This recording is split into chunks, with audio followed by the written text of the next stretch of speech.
really like having Natalie Compton on the show to the point where, we sometimes talk about making up a reason to have her on. Like maybe she'd write something about going to Jewel, picking up some groceries. That's travel. It is travel. But this is another fine piece by Natalie Compton. 10 off-season beach vacations to lighten the load for the fall. And Natalie, part of her job, this is the stress she's under. She had to go do all 10 of these. No, not so much? I wish.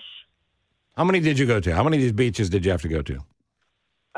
They actually sent me to Alaska, so I went to no beaches. Oh, see, it's a different assignment, but you had to do the research, obviously, and then join most of us in being bitter that we weren't there. Listen, I got to be honest with you, I'm not a huge beach guy because I don't like sitting and sweating in the sand. And if the weather's nice, I'd rather play golf. But I get it. Most people would love to be on a beach this fall. So where are we going? Where are we going?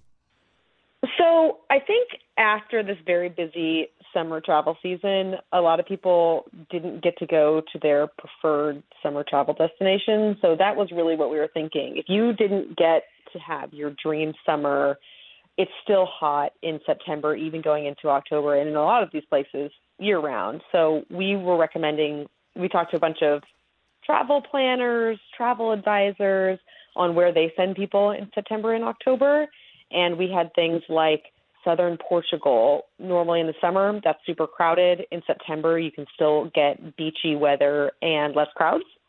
We talked about Tahiti, Bali, if you were going to go really far away, if you had money to blow, the Seychelles, and if you had time, go to Greece or Florida, if you've heard of it.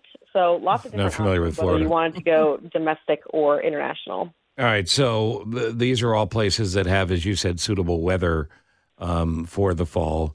Some of them, obviously, check your weather before you book your ticket, And I great suppose. beaches. But I guess I didn't realize Seychelles is one of the more expensive?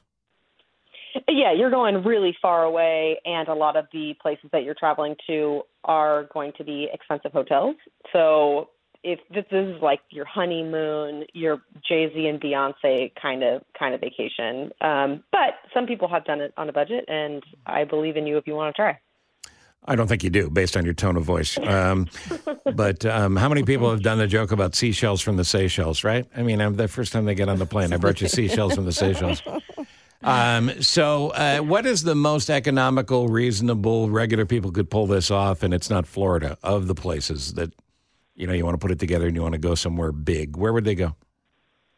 I think that Greece has incredible value when you are going to some of the lesser-known islands, or even some of the bigger places. Now that it is so popular, you have lots of different accommodation options, and then things like food.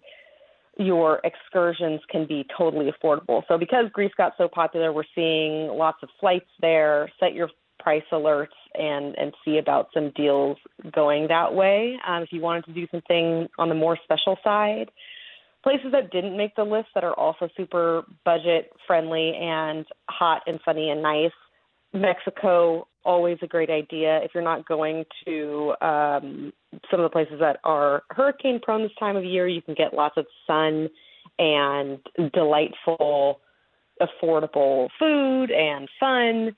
And then Puerto Rico as well. So if you're watching that weather report, keep those places in mind. I'm now feeling very beach-minded, even though I only have cold weather trips planned. I don't know about you guys. Are you beach or warm seeking when it gets cold, or do you like a cozy fall trip? Nope. I love the beach. I want to go to the beach. I want warmth. I love Puerto Rico. It is so fantastic. Such a quick and easy trip from Chicago to go. Great hotels. I will say this. American Airlines has a nonstop flight to Athens from Chicago O'Hare. So that's great if you're looking to jump on that. Well, especially because of the 9 million Greeks here. There are probably Greeks here that commute for work in Greece. They do, actually. But I love this because you talk about Sifnos, Greece, which is in the Cyclades, which is that little group of islands. So if you don't want to go to Mykonos or Santorini, there's so many different islands. And you're right, it is very affordable. I need to ask you, though, what about the beaches that are not just like Florida beaches, but these other local beaches, like you've got the South Carolina barrier islands, South Padre Island, you've got Nantucket, Newport Beach, so you could still have a beach vacation. I used to live in Charleston. Isle of Palms and Kiawah are beautiful. Yeah. Would you recommend those, Natalie?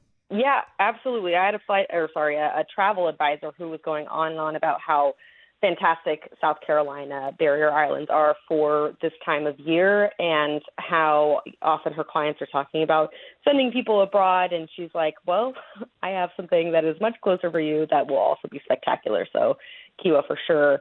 And then even if you wanted to go to different parts of California, you're not going to be jumping in the water, but you're still going to get sunshine in a lot of Southern California. So it doesn't have to be, I'm going way far away. And it doesn't have to be, I want to lay on the beach and sweat. It's just be to the beach, feel the ocean air, the water. I like walking on the beach. Yeah. Walking on the beach. It just does something to you. It like renews your spirit or something. Thundering it's of the amazing. surf. What if I'm laundering money or trying to escape international criminal authorities?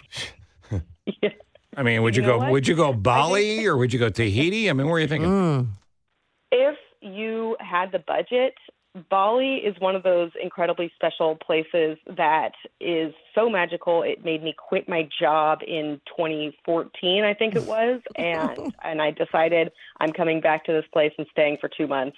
Wow. It has incredibly lush, beautiful jungle setting in the more internal part of the island, so you don't have to be, as you said, sweating in the sand all day. You can go on these amazing adventures. You can learn to surf. You can have incredible Balinese food. There are lots of Australians who go there, so you can get an impeccable cup of coffee or a flat white in some of these cafes. So if anybody has the time and resources to go to Bali, that's one of my favorite places in the world. Look at you. And we need more people to know that. We need more people to know that. I've been to Tahiti, and more importantly, I've been to Moorea, which is an island outside of Tahiti. Is that where the mushrooms come from? Moorea? No. Oh, those are morels. But it's beautiful. If you can get there, you can get to the West Coast. There's easy flights to get to Tahiti, and then you just take a little ferry to Moorea, or you can even fly to Bora Bora. Like, that's a great escape. I got to tell you, I believe you, Jane, have done too much. I believe you've lived too much of a life at this point. I think you need to dial it back. Okay. Yeah. Maybe watch a little Netflix. You're right. I don't do a lot of TV watching or movies. What are you saying, Natalie? Something that is maybe a more controversial item on this list was Hawaii. Yeah. I think people are wondering how to feel about Hawaii at this time. If you're staying out of West Maui, even though the governor has said West Maui is opening back up for tourism pretty soon, for the most part, Hawaii as a whole is looking for tourism. 100%. After the fires, there were a lot of people who canceled their trips, obviously, a sensitivity issue, especially to Maui. But in places that weren't impacted by the fires, some restaurants and hotels are talking about suffering from the lack of tourism and the business. So keeping Hawaii on your list, this is a historically low time in between summer and the holidays, so you're going to find better deals there, and it's still a stunning tropical destination, but just going with a sense of empathy because almost everybody is going to know somebody who was impacted by those fires. Yeah, and I have a friend that runs a hotel on Oahu and said exactly what you just said, so we need the tourists. I mean, that's Hawaii's economy. Yeah. Let's go on vacation, Juana. No, you've been to many places. I'm shutting you down. I'm asking Natalie. No, you and Natalie can't go either. Natalie was in Bali for crying out loud. She's got to stay at work, and so do you. Natalie, you're doing great stuff. Social media, where do we follow you? You can follow me at NatBco, and hopefully a beach ends up on there after this conversation.